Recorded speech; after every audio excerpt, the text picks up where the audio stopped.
অভাবে পড়ছেন, টাকা নাই, পয়সা নাই, কার কাছে চাইবেন বলেন? না মানুষের কাছে? মানুষের কাছে চাইয়ে পাইছে কেউ কোনোদিন? মানুষের কাছে চাইলে মানুষ বেজার হয়, আল্লাহর কাছে না চাইলে আল্লাহ বেজার হয়। সবচেয়ে আসে বেশি কার কাছে? দুনিয়ার মানুষ। আপনি 1,000 কোটি টাকা ঋণ হয়ে গেছেন, কত হাজার? আপনার ব্যবসা বাণিজ্য লস, আপনি রাস্তার ফকির হয়ে গেছেন।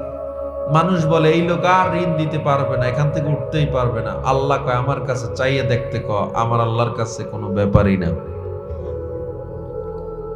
পৃথিবীর মানুষ বলে আগুন মানুষকে পোড়ায় ফেলে।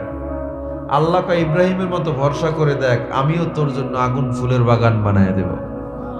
পৃথিবীর মানুষ বলে পানিতে হাঁটা যায় না। আল্লাহ কয় মুসা নবীর মতো আমার উপরে ভরসা করে দেখ, আমি নীল নদের পানি যেমন রাস্তা বানাইয়া দিছি, তোর জন্য আমি আল্লাহ পানি রাস্তা বানায় দেব।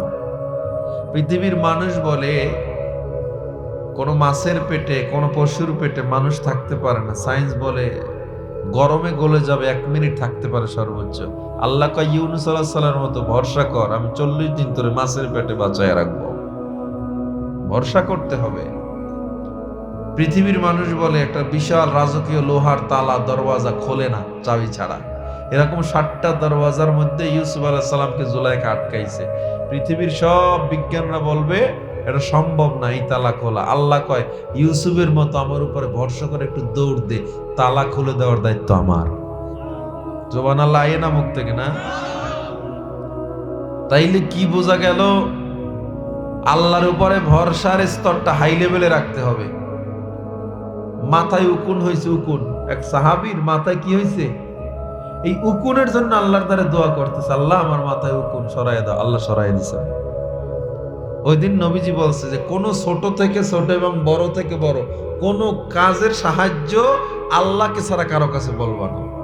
আপনি চিন্তা করেন উকুনের কথা, আল্লাহর কম, এটা একটা কথা, কিন্তু বইলে দেখেন আপনার ঘরে বিপদ, টাকা নাই, অভাব, পয়সা নাই, বিশাল সমস্যায় পড়ছেন, ঘরে ঋণ হয়ে গেছেন। শুধু একটা আমল করেন, আস্তাগফিরুল্লাহ। কি? আস্তাগফিরুল্লাহ, আস্তাগফিরুল্লাহ জিহ্বায় লাগায়া নেন। আল্লাহর নবী বলে এই আমলটা যখন বান্দা শুরু করবে, আল্লাহ তাকে সেই বিপদ থেকে উত্তরণের এমন কিছু পথ বাতলে দিবে, এমন কিছু পথ বের করে দিবে যা বান্দা কল্পনাও করেনি। পাহাড় পরিমাণ যদি ঋণও থাকে, যদি বান্দা শুধু বলে আল্লাহুম্মা কফিনি বিহালালিকা আন হারামিকা ওয়া আগনিনি বিফাদলিকা আম্মান সিওয়াক, আল্লাহ বলে পাহাড় পরিমাণ ঋণ আমি আল্লাহ দূর করে দেব।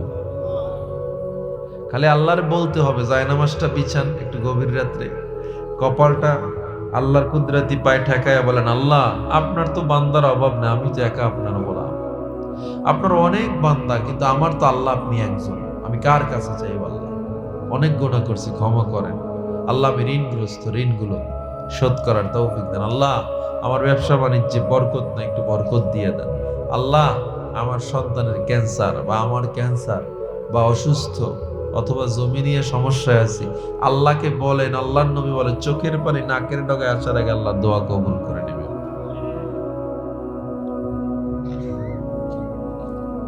আর আমরা কি করি? বিপদে পড়ছে, কয় সন্তান নাই, কই পাইছে? কয় পীর বাবা দিছে। পীরে সন্তান দেয় বলে, চিন্তা করতে পারেন? পত্রিকার পাতায় দেখেন না পীরে মুরিদের বউ লয়ে ভাগছে। সন্তান দেওয়ার মালিক কে? রিজিক দেওয়ার মালিক কে? সবাই বলেন।